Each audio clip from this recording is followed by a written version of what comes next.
Shalom, selamat datang di program Baca Alkitab Setiap Hari oleh GBI Jelambar Timur bersama saya, Fani.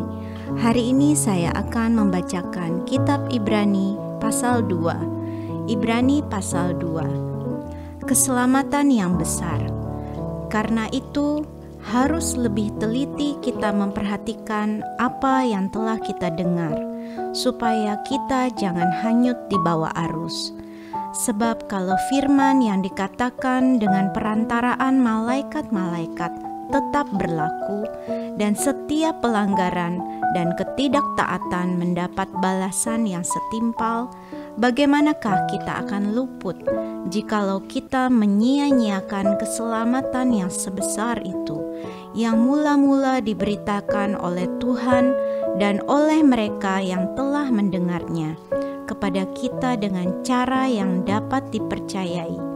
Sedangkan Allah meneguhkan kesaksian mereka oleh tanda-tanda dan mujizat-mujizat dan oleh berbagai-bagai penyataan kekuasaan dan karunia Roh Kudus yang dibagi-bagikannya menurut kehendaknya. Yesus seketika lebih rendah daripada malaikat-malaikat.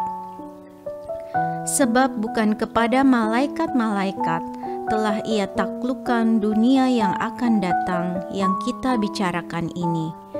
Ada orang yang pernah memberi kesaksian di dalam suatu nas. Katanya, "Apakah manusia sehingga engkau mengingatnya?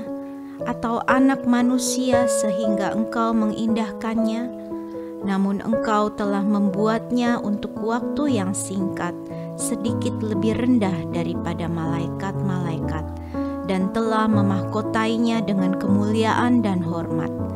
Segala sesuatu telah engkau taklukkan di bawah kakinya. Sebab dalam menaklukkan segala sesuatu kepadanya, tidak ada suatu pun yang Ia kecualikan yang tidak takluk kepadanya. Tetapi sekarang ini belum kita lihat bahwa segala sesuatu telah ditaklukkan kepadanya. Tetapi Dia yang untuk waktu yang singkat dibuat sedikit lebih rendah daripada malaikat-malaikat, yaitu Yesus, kita lihat yang oleh karena penderitaan maut dimahkotai dengan kemuliaan dan hormat, supaya oleh kasih karunia Allah Ia mengalami maut bagi semua manusia. Sebab memang sesuai dengan keadaan Allah, yang baginya dan olehnya segala sesuatu dijadikan, yaitu Allah yang membawa banyak orang kepada kemuliaan, juga menyempurnakan Yesus yang memimpin mereka kepada keselamatan dengan penderitaan. Sebab Ia yang menguduskan dan mereka yang dikuduskan, mereka semua berasal dari satu. Itulah sebabnya Ia tidak malu menyebut mereka saudara. Katanya, "Aku akan memberitakan namamu kepada saudara-saudaraku dan memuji-muji engkau di tengah-tengah jemaat. Dan lagi, aku akan menaruh kepercayaan kepadanya. Dan lagi, sesungguhnya inilah aku dan anak-anak yang telah diberikan Allah kepadaku.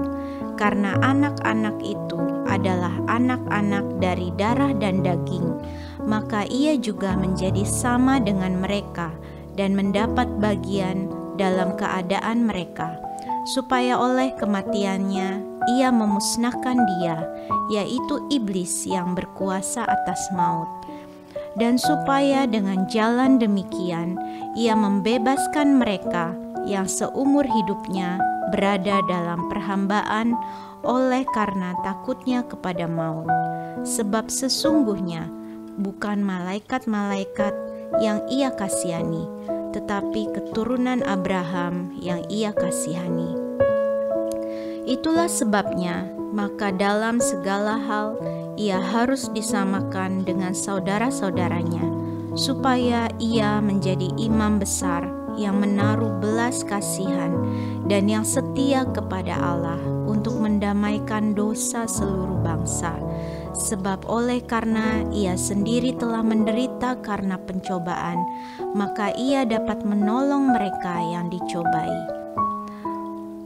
Sungguh kami bersyukur ya Tuhan atas belas kasihan dan keselamatan yang telah Kau berikan bagi kami semua umat manusia yang berdosa. Dalam nama Tuhan Yesus kami berdoa. Amin.